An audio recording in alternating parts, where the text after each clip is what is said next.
চলা আমার উচিত ছিল। সত্যি সত্যি এই জগৎ সংসারে সেই রাস্তা দিকে কি আমি যাচ্ছি? তাহলে কোন জায়গায় আমার ভুল হচ্ছে? স্বয়ং অর্জুন বলছে মন বড্ড চঞ্চল।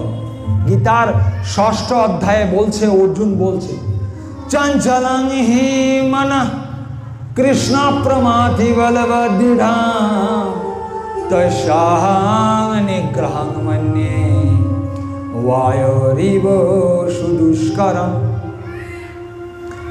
স্বয়ং অর্জুন বলছে যে মধুসূদন, মন বড্ড চঞ্চল। চঞ্চলং হি মনঃ কৃষ্ণ প্রমাথি বলবদৃঢ়াম তস্যাহং নিগ্রহং মন্যে বায়োরিব সুদুষ্করম। বাতাসের মতো চঞ্চল।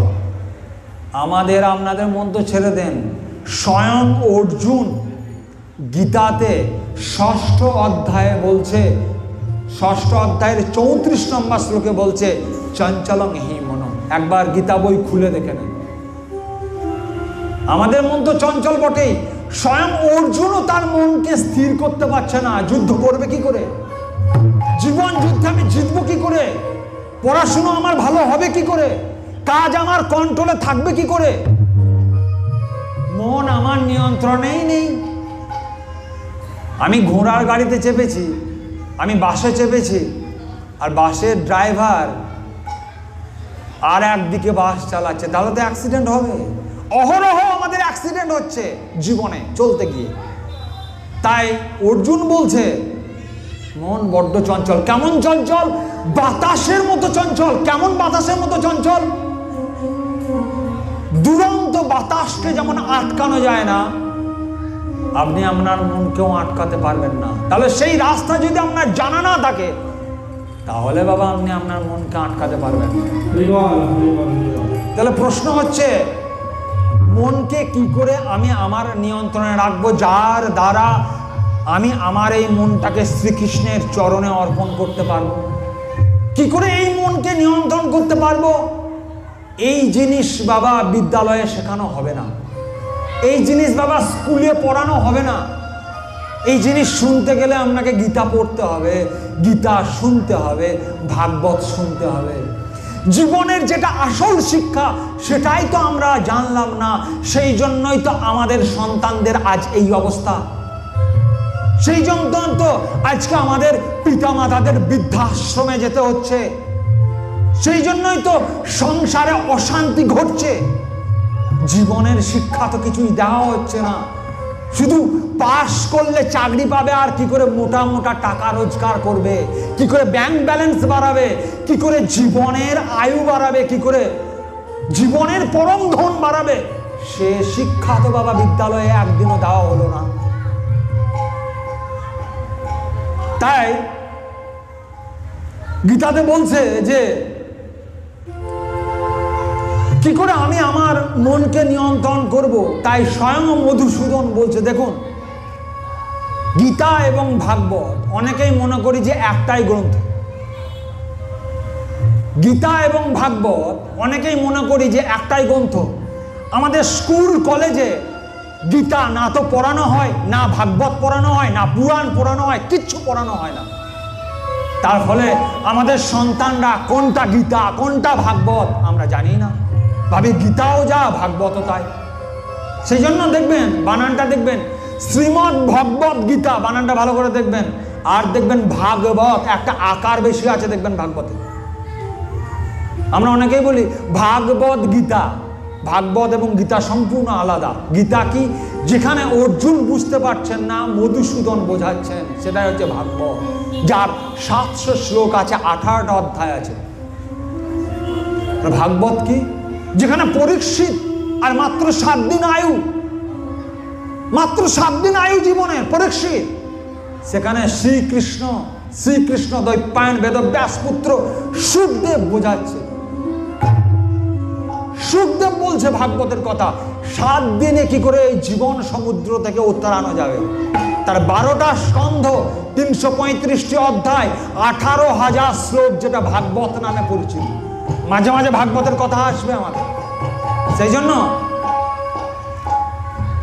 গীতাতে বলছে, দেখুন গীতাতে বলা আছে শ্রীকৃষ্ণ উবাচ, শ্রী ভগবান উবাচ স্পষ্ট লেখা আছে, ভাগবতে কোথাও লেখা নাই শ্রী ভগবান উবাচ। ভাগবত শ্রেষ্ঠ, মাথায় করে রাখুন, কিন্তু গীতাতে স্বয়ং মধুসূদন নিজের মুখে বলছে শ্রী ভগবান উবাচ, অর্থাৎ ভগবান বলছেন।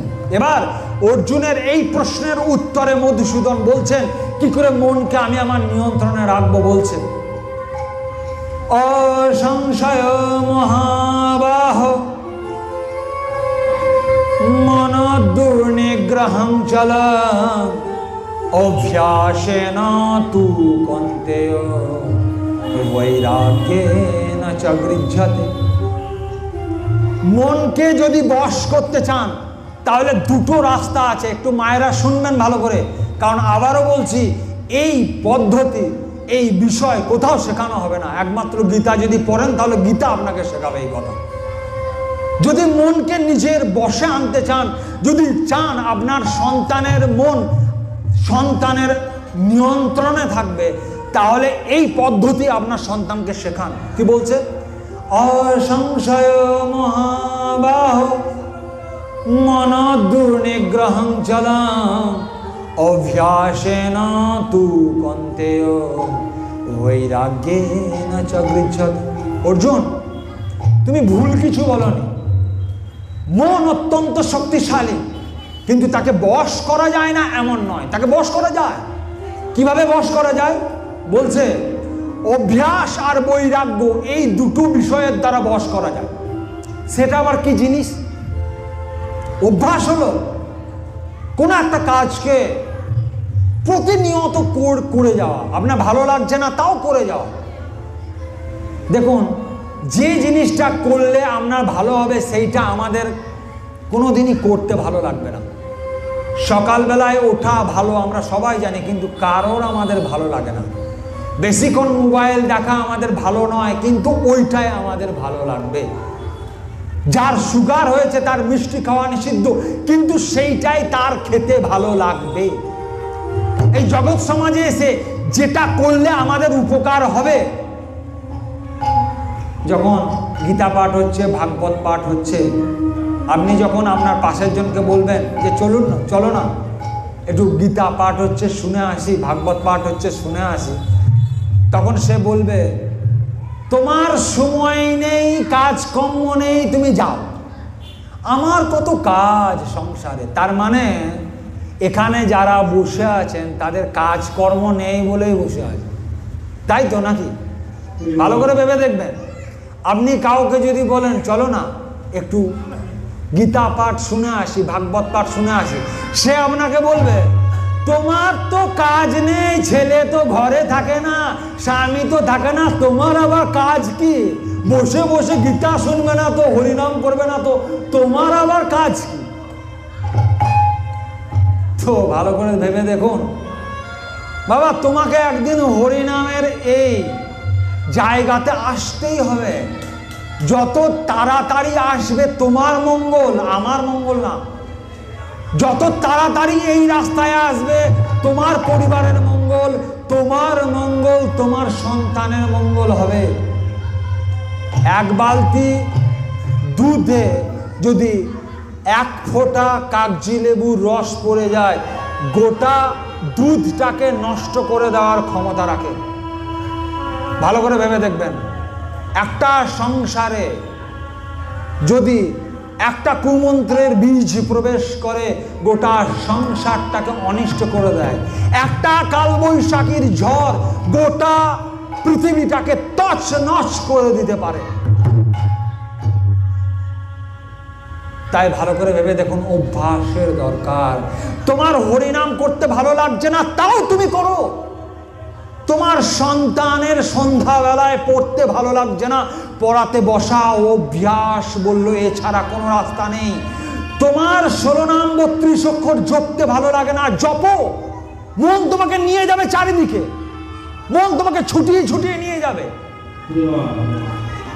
আমরা এই যখন গীতা পাঠের জন্য আসছিলাম, তখন কান্দি ঢোকার আগে, কান্দির বাস স্ট্যান্ড ঢোকার আগে আমরা বাইপাস দিকে এসে যখন কান্দির বাস স্ট্যান্ড ঢুকছি, দেখলাম গোয়ালাগুলো গরু নিয়ে যাচ্ছে, প্রচুর গরু নিয়ে যাচ্ছে। প্রত্যেকদিন বইকালে নিয়ে যাই, আপনারাও গেলে দেখতে পাবেন, বিশেষ কিছু না। কিন্তু দেখলাম কয়েকটা গরু গলায় বড় বড় বাঁশের ডাং ঝোলানো আছে। এখন যদি বলি এগুলো ঝুলিয়েছে কেন, যদি গোয়ালাকে বলি এগুলো ঝুলিয়েছে কেন, গোয়ালা বলবে খুব বদমাইশ যে, চুপচাপ যায় না, নে এবার যা, কত ধরবি ধর। তাই আপনিও হরিনামের ডাং ঝুলিয়ে দিতে পারছেন না গলায়?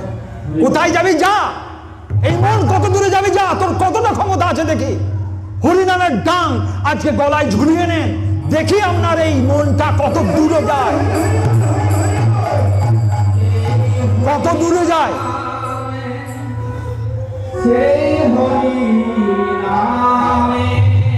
চলুন আজকে সবাই হরিনামের মালা গলায় পড়ি, সন্তানকে পরান হরিনামের গলা।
তাই যত তাড়াতাড়ি বুঝবেন তত তাড়াতাড়ি মঙ্গল।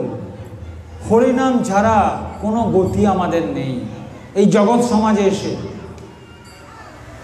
যত তাড়াতাড়ি এ কথা বুঝবেন, যত তাড়াতাড়ি হরির নিকটে আসবেন, তত তাড়াতাড়ি আপনার মঙ্গল। এই জগৎ সমাজে এসে এক হরিকে ছাড়া আমরা সব কিছু নেওয়ার চেষ্টা করলাম। এই জীবনটা কেমন জানেন?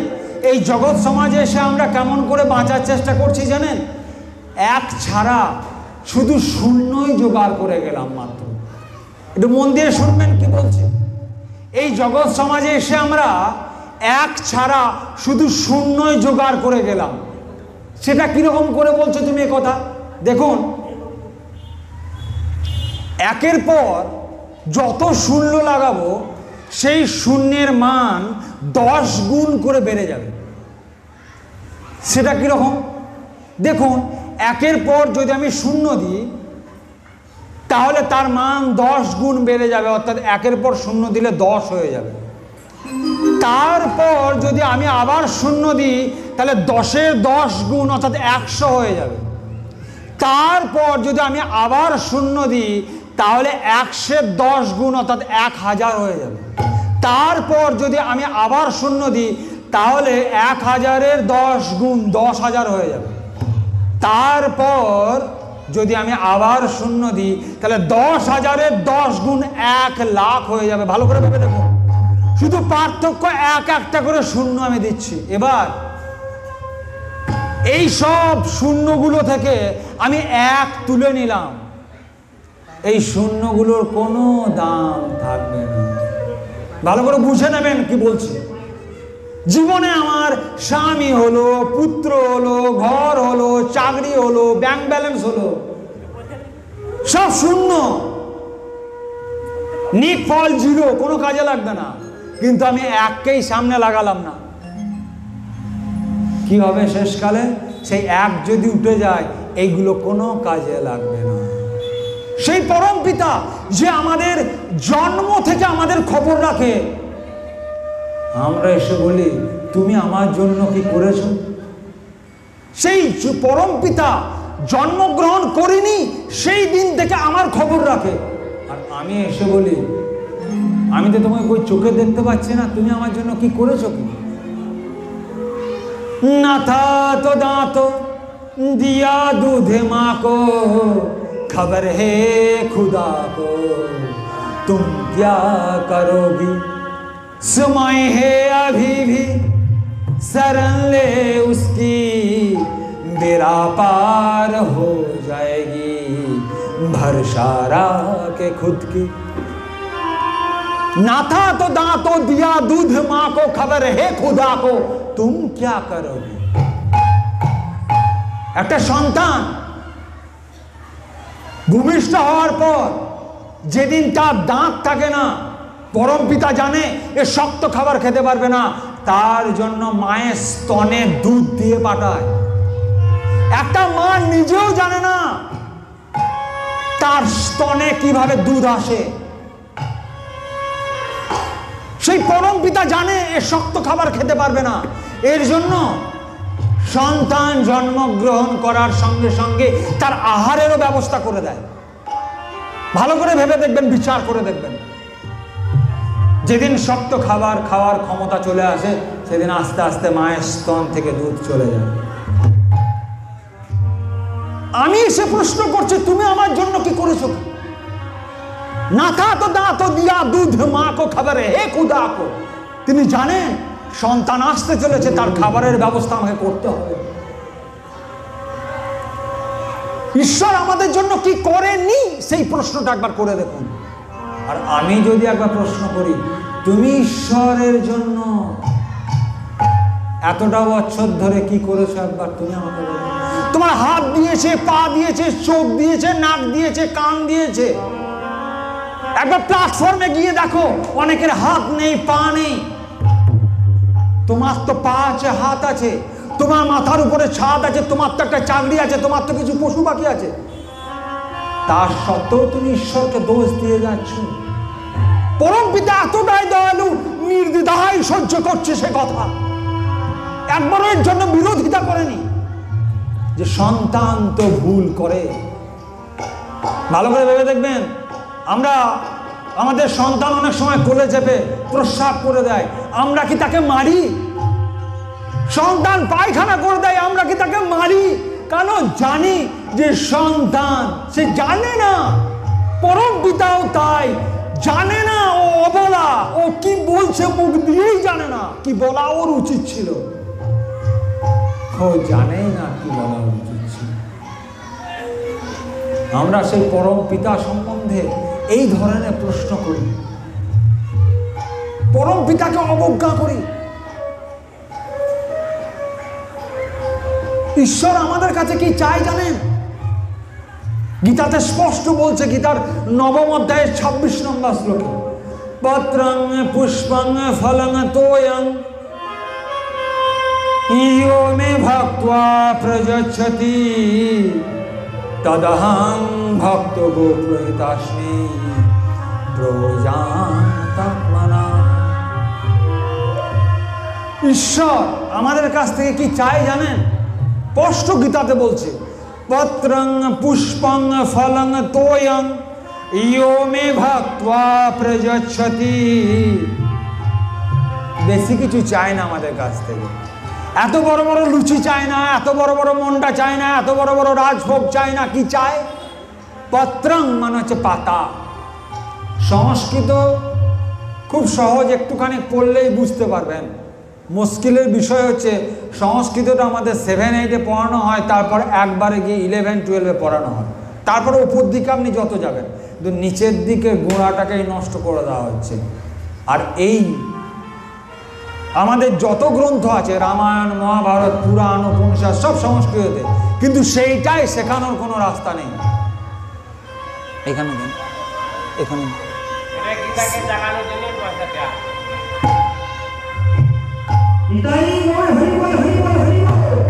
কিন্তু সেই সংস্কৃত শেখানোর কোনো জায়গা নেই। সেই জন্য সন্তানকে একটু সংস্কৃত শেখান, তবে আপনার সন্তানের মধ্যে সংস্কার আসবে। সন্তানকে একটু সংস্কৃত শেখান, তবে আপনার সন্তানের মধ্যে সংস্কার আসবে, নইলে আসবে না। এর জন্য বাবা একটু সংস্কৃত পড়তে হবে, এর জন্য একটু গীতা পড়তে হবে, ভাগবত পড়তে হবে, নইলে আমাদের বুঝতে পারবো না। পত্রং পুষ্পং, পুষ্পং মানে হচ্ছে ফুল, পত্রং পুষ্পং ফলং, ফলং মানে ফল, তোয়ং, তোয়ং মানে জল। এই 4টে জিনিসের কথা বললো। কি কি জিনিসের কথা বললো সবাই শুনে নিয়েছেন? পত্রং মানে কি বললাম? পাতা। পুষ্পং মানে কি বললাম? ফুল। ফলং মানে কি বললাম? ফল। তোয়ং মানে কি বললাম? জল। অনেকের নাম দেখবেন তোয়া, অনেক মেয়ের নাম রাখে দেখেন তোয়া, মানে জলাধার। তোয়া শব্দের অর্থ যে জলাধার। পত্রং পুষ্পং ফলং তোয়ং ইয়ো মে ভক্তা প্রযচ্ছতি তদহং ভক্ত গোহিতাস্মি প্রজাতাত্মনা। যদি এই 4টে জিনিস পরম পিতাকে নিবেদন করা হয়, তাহলে উনি সন্তুষ্ট হন। এত বড় বড় রাজভোগ চান না, এত বড় বড় লুচি চান না, মন্ডা চান না, মিঠাই চান না, কিচ্ছু চায় না। এখন তাহলে আপনি মনে মনে ভাবছেন, বেশ ভালোই তো, কৃষ্ণের আরাধনা করতে গেলে তো কিছুই লাগে না। এই জল লাগে, জল তো ফ্রিতে পাওয়া যায়। আর তুলসী পাতা, সেও তো ফ্রিতে পাওয়া যায়। আরে ফল, সেও তো আমার আম গাছ থেকে পায়। আর তো মানে জল, পত্রং পুষ্পং ফলং, সবগুলো তো ফ্রিতে পাওয়া যায়। তাহলে তো কৃষ্ণকে ভজনা করতে গেলে বেশি কিছু লাগে না। যা শুনছে আজকে গীতা পাঠে এসে, কিছুই তো লাগে না। তাহলে সব থেকে এর পূজা আরাধনা করলেই ভালো হয়, ফ্রিতে পূজা করা যাবে। কিন্তু বাবা এখানে একটা কথা বলে দেওয়া আছে, গীতা পড়ার সময় একটু ভালো করে পড়তে হবে। পত্রং পুষ্পং ফলং তোয়ং ইয়ো মে ভক্তা প্রযচ্ছতি। যিনি আমাকে ভক্তি সহকারে দেন, এইটা বাবা সবার আসবে না। এইগুলো সবার কাছে, আপনাদের কাছে সবার আছে জানি। জল আছে, পাতা আছে, ফুল আছে, ফল আছে, বা বাজার থেকে আপনি কিনে নিয়ে আসতে পারেন। কিন্তু বাবা ভক্তিটা আপনি কিনে আনতে পারবেন না। এ আপনার গাছের ফসল নয়, এ আপনার অন্তর থেকে আসে। ভালো করে ভেবে দেখবেন, যদি আপনি কাউকে খুব ভালোবাসেন, যদি কাউকে আপনি হৃদয় দিয়ে ভালোবাসেন, সে যখন এই জগৎ সংসার থেকে চলে যায়, তার জন্য চোখ দিয়ে আপনা হতেই জল বেরিয়ে আসে, কাউকে বলে দিতে হয়। কেউ কেউ তো কান্নার অভিনয় করে। অনেক মৃত বাড়িতে গিয়ে দেখবেন এমনভাবে কাঁদছে, মনে হচ্ছে এর থেকে একে আর কেউ বেশি ভালোবাসতো না। কিন্তু সবই ঢং দেখানো কান্না, সবই লোক দেখানো কান্না। এত লোকজন আসছে, একটু যদি না কান্দি তাহলে কি বলবে, এই জন্য সে কাঁদছে। আর যে মনে মনে ভালোবাসে, সত্যি তার প্রতি প্রেম আছে, হৃদয় থেকে ভালোবাসে, একটা কুকুর মারা গেলেও চোখ দিয়ে জল বেরিয়ে আসবে। ভালো করে দেখবেন, আপনার পোষ্য কুকুরটা মারা গেলেও জল বেরিয়ে আসবে। গোমাতা যদি আপনাকে ছেড়ে চলে যায়, মানুষ তো ছেড়ে দেন, একটা গোমাতার জন্য হৃদয় কেঁদে ওঠে। তাই মধুসূদন বলছে, যদি ভক্তি সহকারে তুমি আমাকে দাও, তাহলে আমি গ্রহণ করি। এখন ভালো করে দেখুন, গীতাতে বলছে, তাই কাল থেকে মায়েদেরকে বলবো যে আপনাদের তো শুনলেন যে বেশি কিছু লাগে না, তাই একটু ভক্তি সহকারে যখন যাবেন আপনার সন্তানটাকেও পাশে বসাবেন, তাকেও একটু সংস্কার দেখাবেন যে বাবা প্রণাম এরকম করে করতে হয়। ঠাকুর ঘরে বসে প্রত্যেক দিন অন্তত কিছুটা সময় আরাধনা করতে হয় পরম পিতার জন্য। তুমি আমার জন্য এত কিছু করেছ, আমি তোমাকে একবার স্মরণ করতে পারবো না? এতটা আমি নিচে নেমে গেছি যে তোমার জন্য একটা সময় আমি দিতে পারবো না। তাই ঈশ্বর বলছে যে দেখবেন আমরা বেশিরভাগই বলি যে আমার সময় নেই, আমার সময় কোথায়, কাজ না, এত অফিসের কাজ, স্কুলের কাজ, কলেজের কাজ, আবার রান্না বান্না করতে হবে সন্ধ্যা থেকে, আবার রান্না বান্না, সকালে এত কাজ। এই জন্য মধুসূদন জানে যে আমার ভক্তরা আমাকে ডাকার কোনো দিনই সময় পাবে না। সেই জন্য তিনি খুব সহজ করে দিয়েছেন। সেই জন্য তিনি গীতার নবম অধ্যায়ে 27 নম্বর শ্লোক অর্থাৎ 26 নম্বর শ্লোক আপনাদের শোনালাম, ঠিক তার পরের শ্লোকেই বলে দিচ্ছে যে জানে যে আমার জন্য 2 মিনিটও সময় করে উঠতে পারবেন না। এই কলিকালের মানুষ এতটাই ভোগবিলাসী হয়ে উঠবে, এতটাই অভিনয় পরায়ণ হয়ে উঠবে যে আমার জন্য তাদের সময় থাকবে না। সেই জন্য তিনি লাঘব করে দিলেন। কি বললেন? ইয়ৎ করোষি ইয়দশ্নাসি ইয়জ্জুহোষি দদাসি যৎ ইয়ৎ তপস্যোষি কৌন্তেয় তৎকুরুষ্ব মদর্পণম। তুমি চাকরি করছো না, তুমি রান্না করছো না মায়েরা, সময় পাচ্ছ না। তাই মধুসূদন বলছে ইয়ৎ করোষি ইয়দশ্নাসি ইয়জ্জুহোষি দদাসি যৎ ইয়ৎ তপস্যোষি কৌন্তেয় তৎকুরুষ্ব মদর্পণম।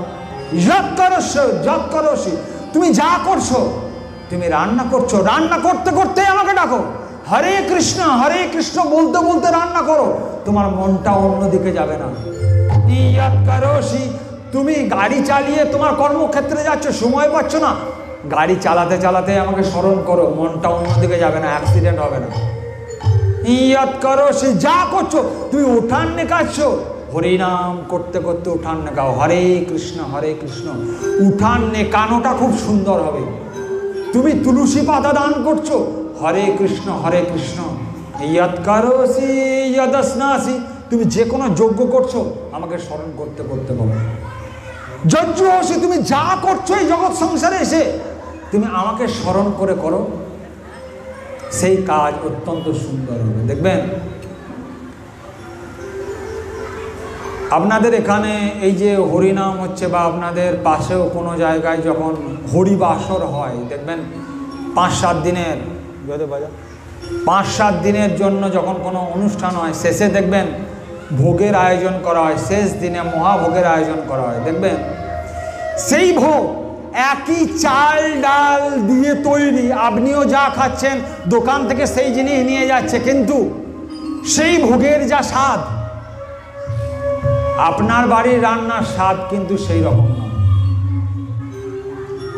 সেই ভোগের যা স্বাদ, আপনার বাড়ির স্বাদ, ওই একই চাল ডাল দিয়ে রান্না করলেও, আপনার বাড়ির চাল ডাল দিয়ে রান্না করলেও একই রকম স্বাদ কিন্তু হলো না। সেই জন্য এখন ভালো করে যদি প্রশ্ন করা হয় যে কেন হরিনামতলার প্রসাদ এত সুমিষ্ট কেন, না, যে জায়গায় প্রসাদ রন্ধন হচ্ছে ভালো করে দেখবেন সেখানে 24 ঘন্টা, 24 প্রহর হোক, 48 প্রহর হোক, হরিনাম সংকীর্তন হচ্ছে। সেই ধ্বনি আপনার সঙ্গে মিশছে, সেই রান্নার সঙ্গে মিশছে। তাই কাল থেকে আপনি বাড়ি গিয়ে যখন রান্না করবেন, তখন মোবাইল যদি শোনার এতই শখ আছে, তাহলে মোবাইলও হরিনাম লাগিয়ে দিয়ে রান্না করুন, মন থেকে রান্না করুন, হরে কৃষ্ণ। দেখবেন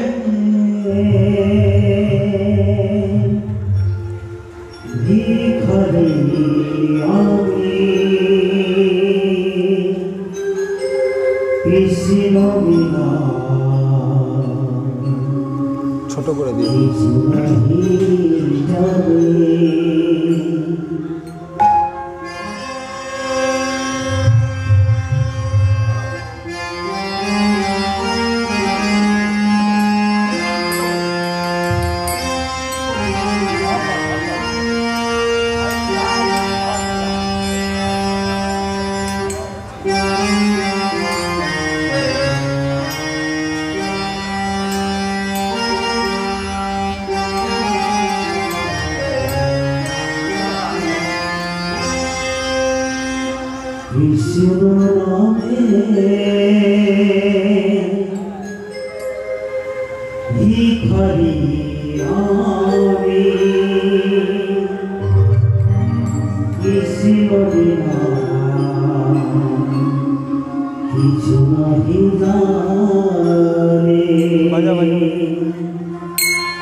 সবাই হরিকে স্মরণ করুন।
হরে কৃষ্ণ।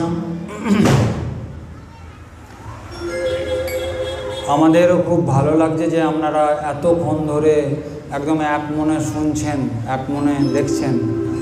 আশা করি আপনাদের মনের মধ্যে অনেকটা মোহ দূর হয়ে গেছে। কী জন্য জগৎ সমাজে এসছে আপনারা বুঝতে পারছেন। আমাদের গান আপনাদের ভালো লাগছে তো? আচ্ছা, আমি একটু কমিটির কাছ থেকে জেনে নিই যে আমাদের সময় আর কতক্ষণ আছে, একটুখানি জেনে নিই, তাহলে আমাদের গান করতে সুবিধা হয়। বলুন।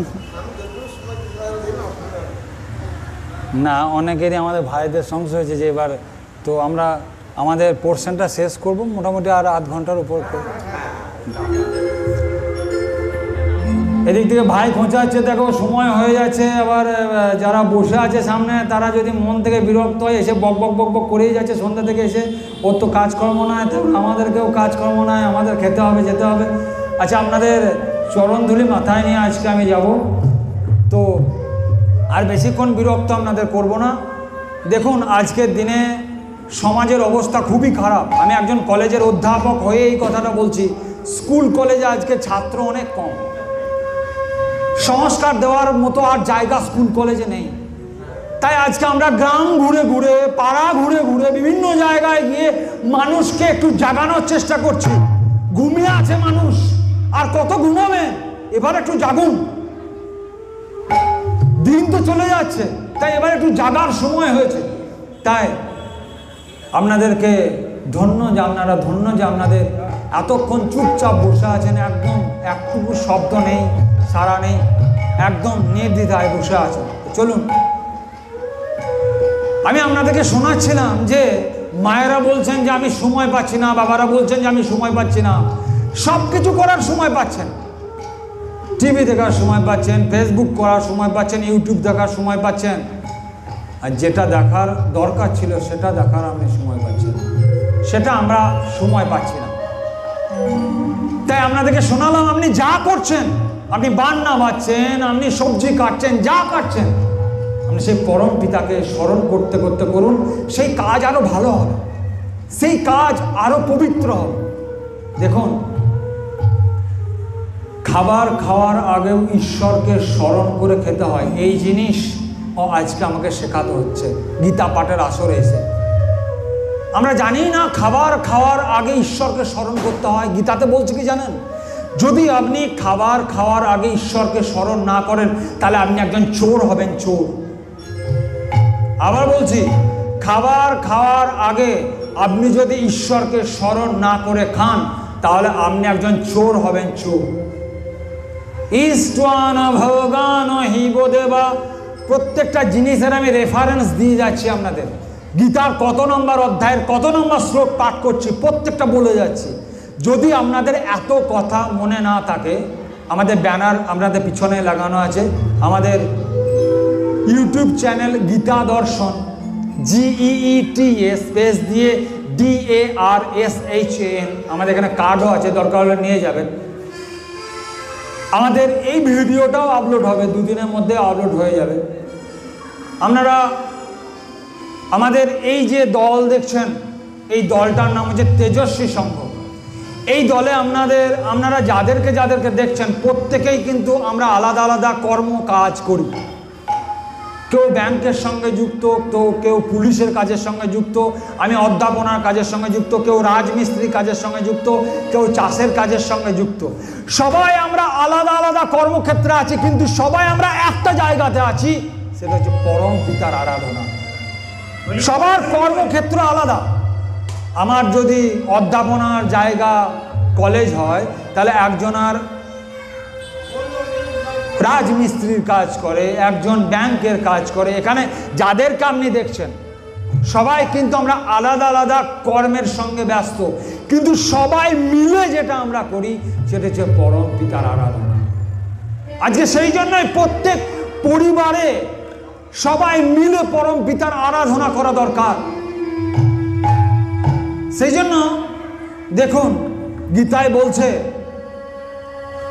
ইষ্ট্বান ভোগান হিব দেবা দাস্যন্তে যোগ্য ভাবিতাঃ তৈর দত্ত্বান প্রদায়েভ্যো যভুঙ্ক্তে তেন এব স।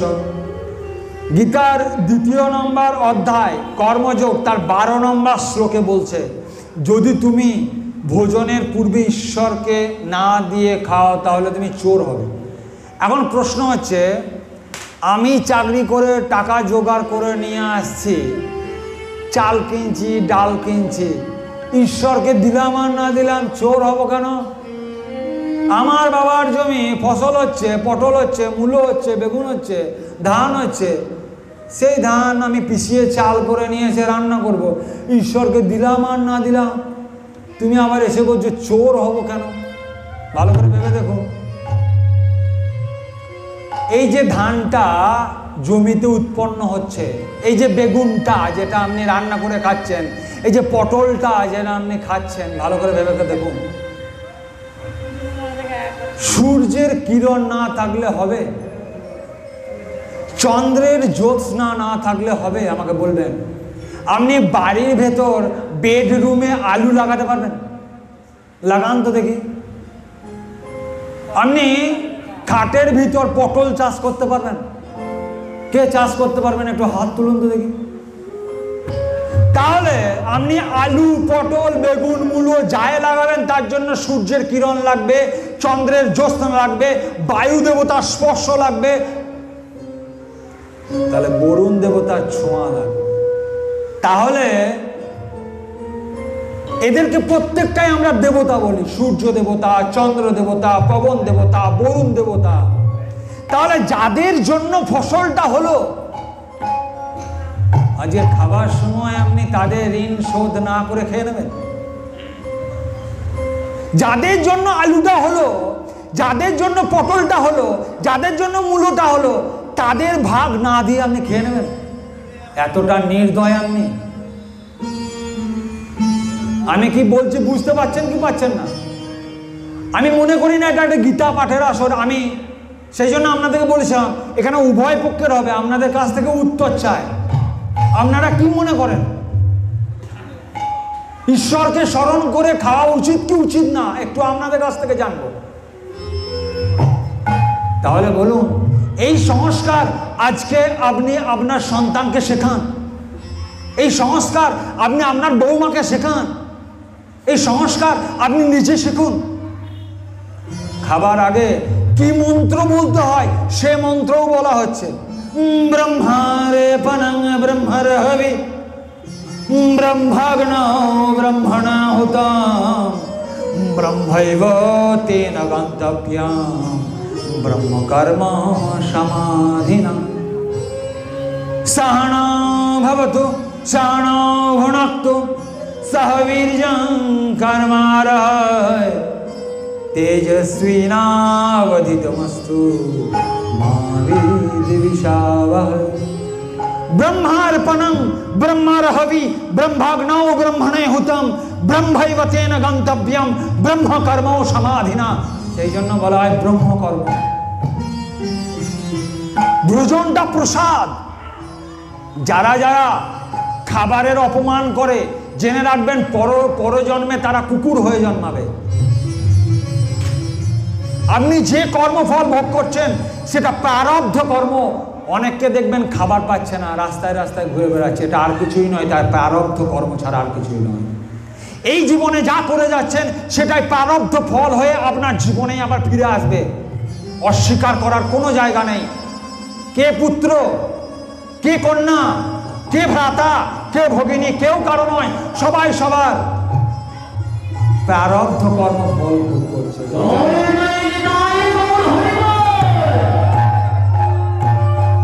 এই জন্য দেখবেন কোন সন্তান ভূমিষ্ঠ হওয়ার সঙ্গে সঙ্গেই মারা গেল।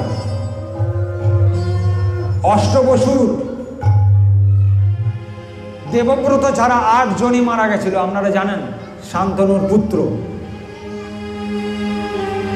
এই জগৎ সমাজে আপনি যা দেখছেন সব প্রারব্ধ কর্মের ফল ভোগ করছে সবাই।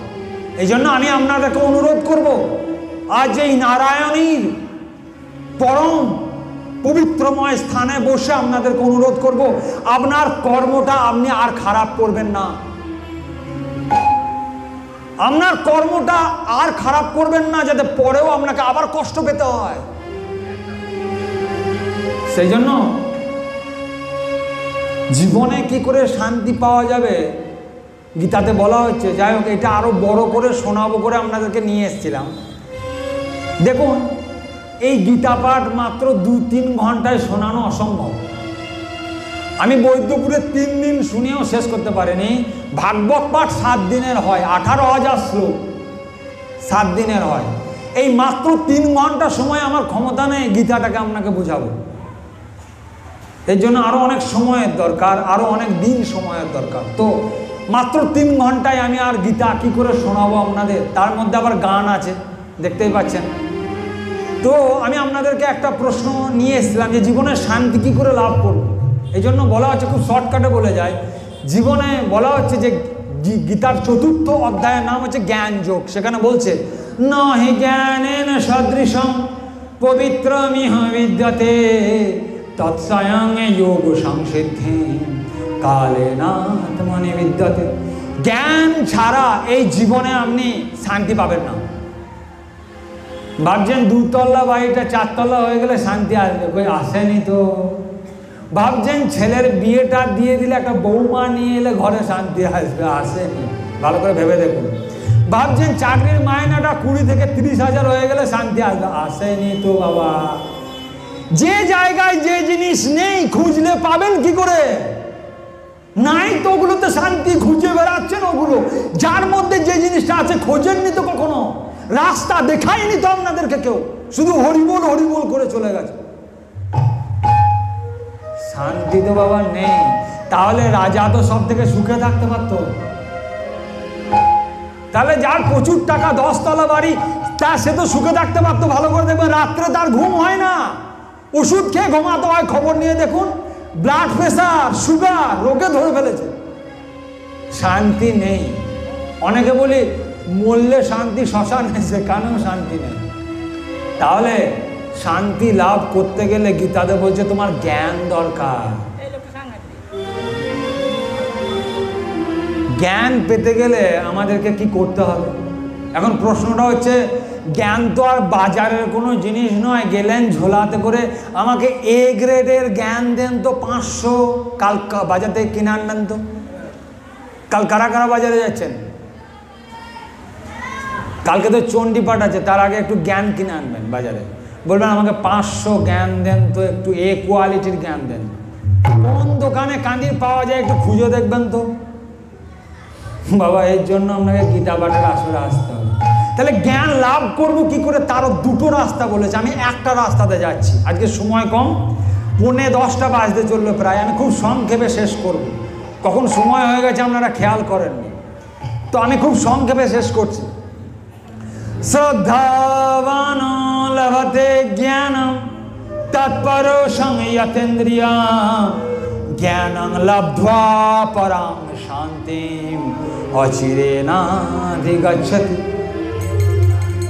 গীতায় 4th অধ্যায়ের 39 নম্বর শ্লোকে বলছে, কালকে বাড়ি গিয়ে বই খুলে দেখবেন। শ্রদ্ধাবান লভতে জ্ঞানম তৎপরো সংযতেন্দ্রিয়া জ্ঞানং লব্ধ্বা পরাং শান্তিম অচিরেনাধিগচ্ছতি। যদি শান্তি পেতে চান তাহলে জ্ঞান লাগবে জীবনে। যদি জ্ঞান পেতে চান তাহলে শ্রদ্ধা লাগবে, তৎপর লাগবে, ইন্দ্রিয় সংযমী হওয়ার প্রয়োজন। ভালো করে দেখবেন আমাদের এখানে অনেকেই, যদি বলি কে কে একাদশী পালন করেন, অনেকেই হাত তুলবেন। আমি হাত তুলতে বলছি না কাউকে। এখন একাদশী বলতে কি বোঝায় আমরা কিন্তু অনেকেই জানি না। একাদশী শব্দটার মানে কি? একাদশ মানে হচ্ছে 11, দ্বাদশ মানে হচ্ছে 12, ত্রয়োদশ মানে হচ্ছে 13, চতুর্দশ মানে হচ্ছে 14। তাহলে একাদশীর একাদশ কি? পালন তো পরে করবো, আগে কি? এ গুরু না করলে কিন্তু জানা যাবে না। সব গুরু করলেও কিন্তু বলতে পারবে না আপনাকে। যদি সেই গুরুর সেই বিষয়ে জ্ঞান না থাকে তাহলে কিন্তু আপনাকে বলতে পারবে না। এই একাদশ আর কিছুই নয়, আমাদের শরীরের ইন্দ্রিয়। কি ইন্দ্রিয়? 5টা জ্ঞানেন্দ্রিয়, 5টা কর্মেন্দ্রিয় আর মন। কি 5টা জ্ঞানেন্দ্রিয়? চক্ষু, কর্ণ, নাসিকা, জিহ্বা, ত্বক। বাক, পানি, পাদ, পায়ু, উপস্থ। 5 আর 5 10, আর হচ্ছে মন। এই 11টা ইন্দ্রিয়র দশা লাগানো, কন্ট্রোল করা, নিয়ন্ত্রণ করাকে বলা হয় একাদশী।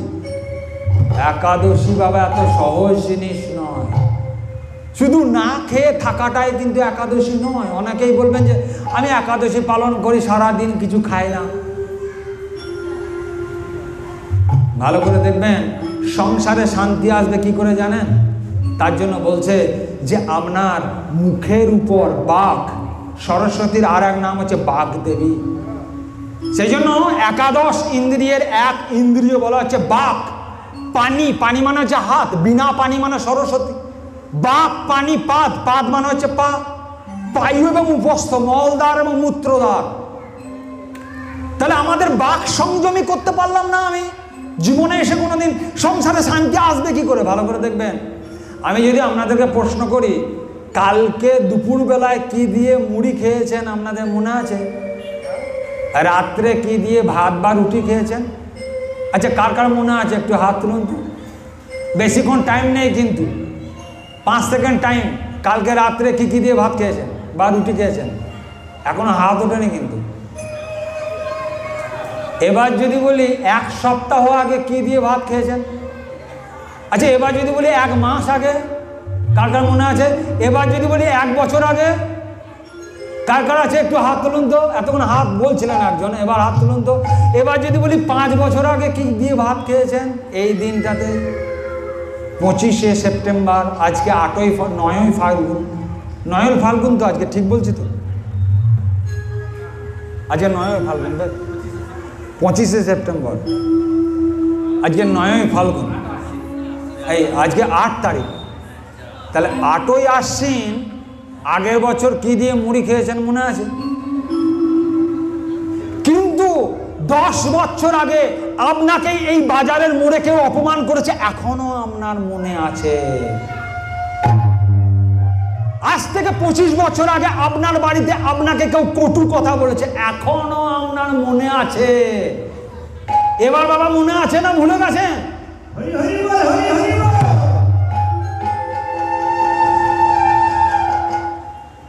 দুদিন আগে কি দিয়ে ভাত খেয়েছেন আপনার মনে নেই। 10 বছর আগে আপনাকে কেউ অপমান করেছিল, এখনো আপনার এখানে ধক ধক করে লাগে। আপনি আপনার আত্মীয় স্বজনকে বলেন বা তার সঙ্গে দেখা হলে বলেন, তুই আমাকে ওই কথাটা বলেছিলিস, তোর মনে নেই? জীবনের সঙ্গে মিলিয়ে নেবেন। কি করে আপনি একাদশী পালন করছেন, একটা ইন্দ্রিয়কেই নিয়ন্ত্রণ করতে পারছেন না, 11টা ইন্দ্রিয়কে নিয়ন্ত্রণ করবেন। আহা, ভালো করে ভেবে দেখুন। কাল থেকে একাদশী, আমাকে একজন বলছে যে একাদশী কবে থেকে পালন করলে ভালো হয়? আমি বললাম আজকে রাত 10টা থেকেই পালন করলে ভালো হয়। বলছে রাতের বেলায় একাদশী কি করে পালন করব? বললাম তোমার বাক সংযম করতে শুরু করো।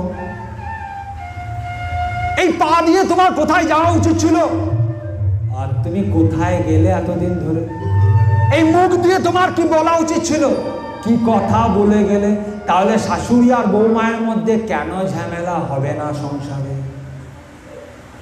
পিতা পুত্রের মধ্যে কেন অশান্তি হবে না? ভালো করে মিলিয়ে নেন। শান্তি খুঁজছেন, কিন্তু কোন জায়গায় শান্তি লুকিয়ে আছে ভালো করে দেখুন। টাকা পয়সার মধ্যে শান্তি খুঁজছিলেন, নেই। 10 তলা বাড়ি করলে শান্তি আসবে না। চাকরির মায়নাটা 25,000 থেকে 35,000 হয়ে গেলে আসবে না।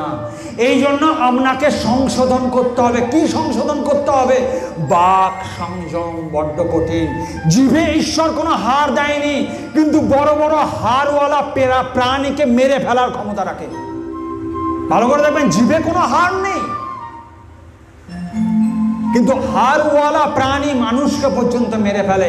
এই জিভ দিয়ে যাকে একবার দংশন করা যায়, ভিতর থেকে তাকে আঘাত করা হয়। একটা চর মারলেও হয়তো অতটা আঘাত লাগতো না। সেই কটু কথাটা আমার এখনো মনে আছে। সেই ছেলেটা বলেছিল, সেই মেয়েটা বলেছিল, বৌমা শাশুড়িকে বলেছিল। তাহলে আজ থেকে সংসারের যদি শান্তি চান, কথাবার্তা কন্ট্রোল করে নেন। জিভের উপর লাগাম দেন, ছাঁকনি দেন, ছাঁকনি ছেঁকে ছেঁকে কথা বলুন। কথা বলার আগে ভেবে নেন, বলে আর ভেবে লাভ নেই। সংসারে কি করে শান্তি আসবে? সারা দিন, সারা সন্ধ্যাবেলাটা পড়ে আছি তো অন্য জায়গায় গিয়ে, রাত 11টায় বাড়ি ফিরছি, কেন স্ত্রীর সঙ্গে ঝামেলা হবে না? তাহলে পায়ের উপর নিয়ন্ত্রণ কি আমার আছে? এই কান দিয়ে সারা দিন কৃষ্ণ কথা শুনলাম না, কি লাভ? এই কানে মুখ দিয়ে একবার কৃষ্ণ কথা বললাম না, কি লাভ? বেকার মুখে, बेकार वो मुखे जो रहे व्यर्थ बातों में,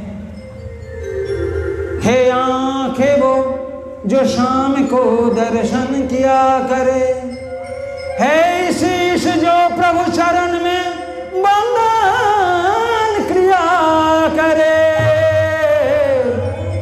बंधन किया करे। बेकार वो मुखे जो रहे व्यर्थ बातों में, मुखे वो है जो हरि नाम का सुमिरन क्रिया करे। বেকার মুখে ফালতু কি করলেন? 25টা বছর বয়স হয়ে গেল, 50 বছর বয়স হয়ে গেল, 80 বছর বয়স হয়ে গেল, চলো দিদিমা একটু হরিনাম করো। আমার এখন হরিনাম করার সময় হয়নি, আর কবে হবে হরিনাম করার সময়? ঈশ্বর বলছেন অন্তকালে চ মামেব স্মরণমুক্ত্বা কলেবরম या प्रयाति सा मद्भावं याति नास्तत्र संशय। ঈশ্বর বলছেন গীতার 8ম অধ্যায়ের 5ম নম্বর শ্লোকে, অন্তকালে চ মামেব, শেষ বেলাতেও তুমি যদি আমাকে স্মরণ করো আমি তোমাকে রক্ষা করি। এর উদাহরণ ভাগবতের 6ষ্ঠ স্কন্ধে অজামিলের কাহিনীতে দেওয়া আছে। একটু হোমওয়ার্ক, বাড়ির কাজ দিয়ে গেলাম, একটু দেখে আসবেন। এত সময় নেই, বা সময় আপনারাও আমাকে আর দেবেন না। তাই বলছে যে সেই পরম পিতাকে চলুন একবার স্মরণ করি। যদি আমরা শেষ বেলাতেও স্মরণ করি, পরম পিতা এতটাই দয়ালু, এতদিন আপনার সময় হয়নি, এতদিন আপনার ঠাকুর ঘরে যাওয়ার সৌভাগ্য হয়নি, এবার যখন আপনার সৌভাগ্য হচ্ছে, সময় হচ্ছে, দেখুন সময় কিন্তু আপনার কোনো দিনই হবে না। অর্ধেক বয়স চাকরি পাওয়ার জন্য চলে যাবে, তারপরের বয়সটা কর্মক্ষেত্রে কেটে যাবে। যদি তারপরেও আমি একজনকে বললাম প্রায় রিটায়ারমেন্ট, মানে চাকরি থেকে অবসর নেবে, 60 বছর প্রায়, তো বললাম চলুন এবার একটু হরিনাম করি, আসুন এই আমরা গীতা পাঠ করি, আমাদের সঙ্গে যাবেন, কাছে কাছে যে জায়গাগুলো হয় আমাদের সঙ্গে যাবেন। বলছে আমার ঘরে যা কাজ, তুমি জানো না তো বাবা, তোমার আর কি কাজ, কলেজে পড়াও তো, যাও আর চলে আসো, তোমার আর কি কাজ, আমার কাজ শুনলে তোমার মাথা খারাপ হয়ে যাবে। আচ্ছা এবার তো আপনার রিটায়ারমেন্ট হয়ে গেল, আর এবার আপনি চলেন, তুমি জানো না এবার আমার নতুন কাজ জুটেছে, কি এবার আমাদের নাতি নাতনিকে নিয়ে স্কুলে যেতে হয়, সেখান থেকে আসতে হয়। সময় কিন্তু আপনি পাবেন না। যাদের জন্য আপনি করে যাচ্ছেন জীবনে, শেষ জীবনে কিন্তু আপনার পাশে আপনি থাকবেন না। ভালো করে ভেবে দেখুন, যার জন্য আপনি করে গেলেন না, সে কিন্তু শেষ জীবনেও আপনার হাত ছাড়বে না, শেষ জীবনেও হাত ছাড়বে না। তাহলে ভালো করে ভেবে দেখুন। এই জন্যই বললাম জীবনের শান্তি কি করে পাবো, তার গীতাতে বলছে শ্রদ্ধাবান হতে হবে। সংসারে আমি যাদের সঙ্গে মিলেমিশে আছি তাদেরকে সম্মান করতে হবে। পিতা পুত্রকে সম্মান করে না, বৌমা শাশুড়িকে সম্মান করে না, শাশুড়ি বৌমাকে সম্মান করে না, স্বামী স্ত্রীকে সম্মান করে না, স্ত্রী স্বামীকে সম্মান করে না, কি করে সেই পরিবারে শান্তি থাকবে? অনেক গর্বে স্বামী বলছে সংসারটা আমি চালাই, জানো তুমি তো রান্না করে গেলে, শুধু তুমি আবার কি কাজ করো? এত অহংকার নিয়ে বলছে সংসারটা আমি চালাই। ভালো করে ভেবে দেখুন, একটা ঘড়ি যখন চলে টিকটিক করে, ওই কাঁটাগুলো দেখা যায়, এর পিছনে যে ব্যাটারির দ্বারা চলছে সেটা কিন্তু আমরা কেউ দেখতে পাই না।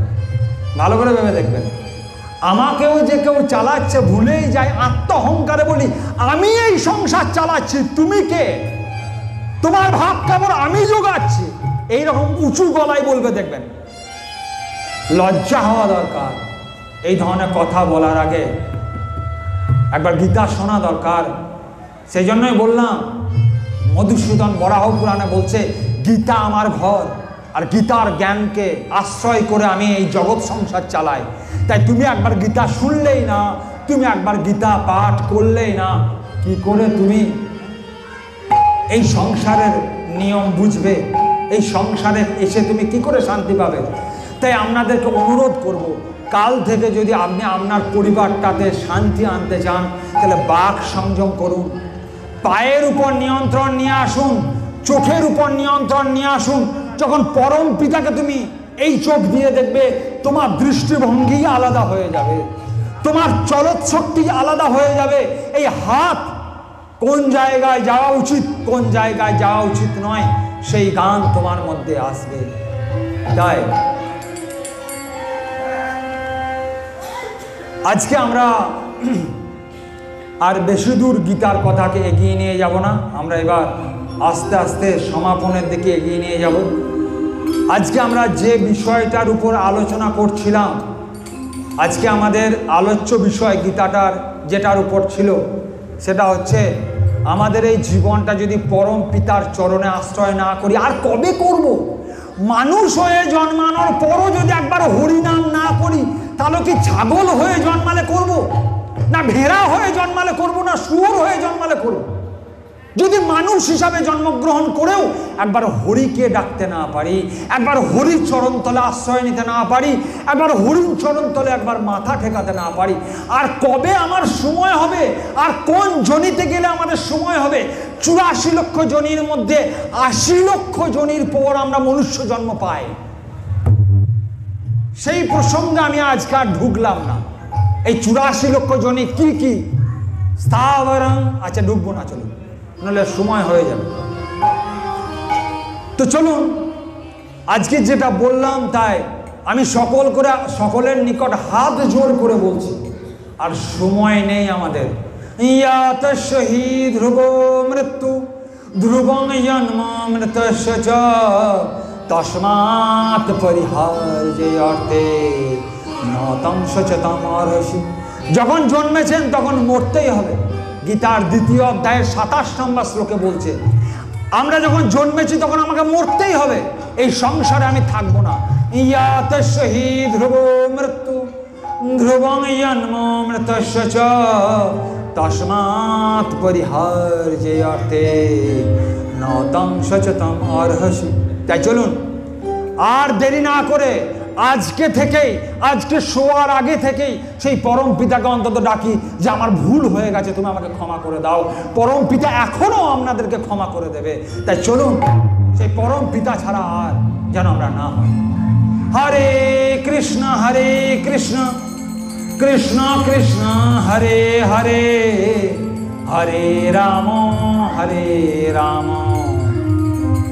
রাম রাম হরে হরে। ব্রহ্মার্পণং ব্রহ্মর্হবি ব্রহ্মাগ্নৌ ব্রহ্মণে হুতাম ব্রহ্মৈব তেন গন্তব্যম ব্রহ্মকর্ম সমাধিনা। নমো ব্রহ্মণ্য দেবায় গো ব্রহ্মণ্য হিতায় চ জগদ্ধিতায় কৃষ্ণায় গোবিন্দায় নমো নমঃ। সচ্চিদানন্দ রূপায় विश्वोत्पत्त्यादि हेतवे तापत्रय विनाशाय श्रीकृष्णाय वयं नमः। तमेव माता च पिता तमेव बन्धुश्च सखा तमेव विद्या द्रविणं तमेव सर्वं मम देवदेव। गुरुर्ब्रह्मा गुरुर्विष्णु गुरुर्देव महेश्वर गुरु साक्षात् परम ब्रह्म तस्मै श्री गुरवे नमः। दीपो योति परम योति दीपो योति जनार्दन दीपो योति पापतरतु दीपो योति नमस्तुते।